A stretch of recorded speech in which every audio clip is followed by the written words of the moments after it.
Welcome back नाजरीन। बदस्तूर हमारे साथ मौजूद हैं मोहम्मद हुसैन सैयद साहब।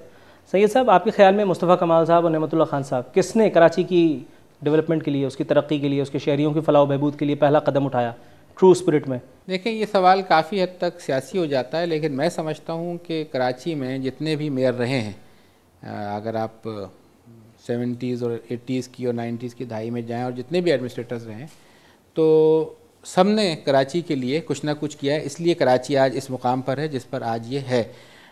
कराची को मैंने 70 की दहाई में भी देखा है, 80 की दहाई में भी देखा है, और उसके बाद हम देख रहे हैं कि कराची में यकीनन हर दौर में कुछ ना कुछ काम हुआ है और चीज़ें आगे बढ़ी हैं, और इंशाल्लाह चीज़ें आगे बढ़ रही हैं और इस दौर में भी चीज़ें आगे बढ़ेंगी। आपने अभी कहा कि कराची में हर दौर में 70-80 की दहाई से अब तक हर दौर में कुछ ना कुछ काम हुआ है, लेकिन कराची की जो मुंतखब नुमाइंदा जमातें हैं वो हम आवाज़ होकर हमेशा एक आवाज़ बुलंद करती हैं। उनका ये कहना होता है कि कराची को हर दौर में नज़रअंदाज किया गया। अगर मैं उनकी बात को दुरुस्त मान लूँ तो आपका ये बयान झूठा साबित हो जाता है। आपको झूठ बोलने की क्या ज़रूरत है?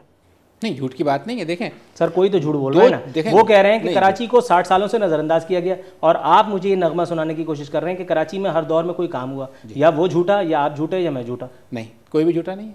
देखें, एक बात उनका ये व्यू पॉइंट है कि नज़रअंदाज किया गया, ये एक अलग चीज़ है। जहाँ तक जो मैंने बात की कि अगर नज़रअंदाज किया गया तो काम कहाँ से हुआ सर? तो अगर मैं भूखा हूँ तो मैं रईस कैसा हो सकता हूँ? देखिए, किसी ज़माने में यहाँ पे दाऊद कॉलेज नहीं था, ठीक है, किसी के दौर में बना, कभी बना। NED यूनिवर्सिटी कभी ना कभी तो बनी है।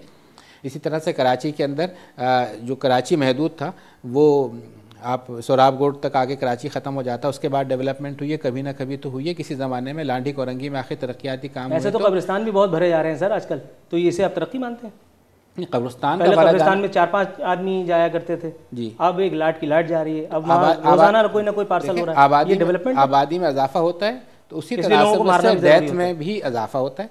लेकिन एक बात तय है कि कराची को थोड़ी सपोर्ट की ज़रूरत है, और हर लेवल पे मैं समझता हूँ कराची को सपोर्ट करना चाहिए, ख़वाह वो सूबाई लेवल हो या वफाकी लेवल हो, क्योंकि कराची न सिर्फ ये है कि पाकिस्तान का फाइनेंशियल कैपिटल है और पूरे पाकिस्तान का सबसे बड़ा शहर है, बल्कि पूरे दुनिया में ये जो बड़े शहरों में से, जो टॉप 10 सिटीज़ हैं उनमें से एक है। और अगर कराची डेवलप होता है, तरक्की करता है, तो इसका इम्पैक्ट पूरे मुल्क पे पड़ेगा।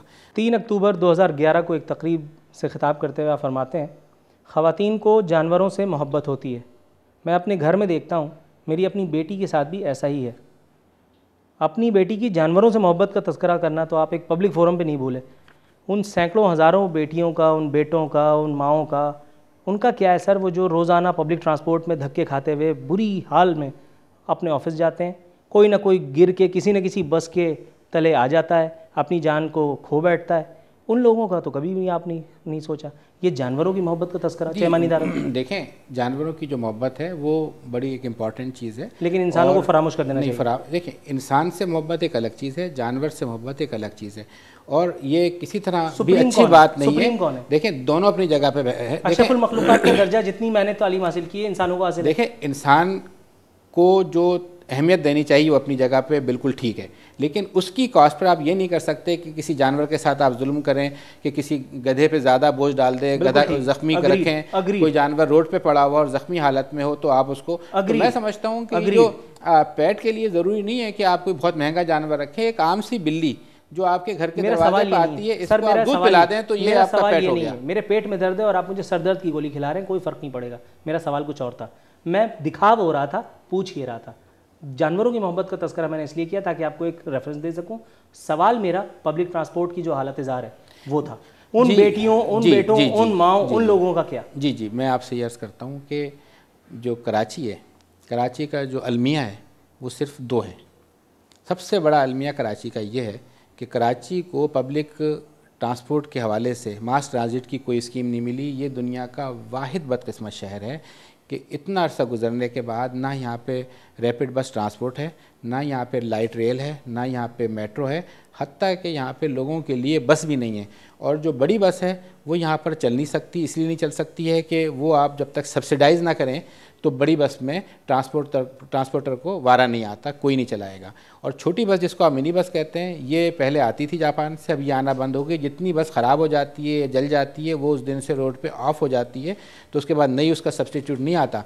इसके लिए एक स्कीम बनाई गई थी, बेनज़ीर भुट्टो शहीद के हवाले से ये एक स्कीम थी जो कि कराची में उसको इम्प्लीमेंट होना था, वो भी रुकी हुई है इसलिए कि नेशनल बैंक उसकी फंडिंग करने पे मोतरज़ है। कराची का गैर मुकामी कोई आदमी आकर के कराची में रोज़गार हासिल करता है, ये उसका हक़ है, लेकिन वो आदमी आकर के कंडक्टर बनता है, ड्राइवर बनता है, लाइसेंस उसके पास नहीं होता, उसके पास यहाँ का पता नहीं होता, वो आता है अपनी गाड़ी के नीचे 100-200 आदमियों को लेता है, उसके बाद दोबारा किसी पहाड़ पर चढ़ जाता है, फिर 2-4 महीने गुजारने के बाद वो फिर आ जाता है। क़िताल का सिलसिला यूं ही चलता रहता है। आपने कभी इस बात पे सोचा है? ये बहुत अहम बात है कि अगर कोई ड्राइवर है तो उसके पास ड्राइविंग लाइसेंस होना चाहिए, प्रॉपर ड्राइविंग लाइसेंस होना चाहिए जो कि बाकायदा उसके टेस्ट लेकर हो। अगर LTV है तो उसको लाइट ट्रांसपोर्ट, और HTV है तो उसको बस चलाना आती हो।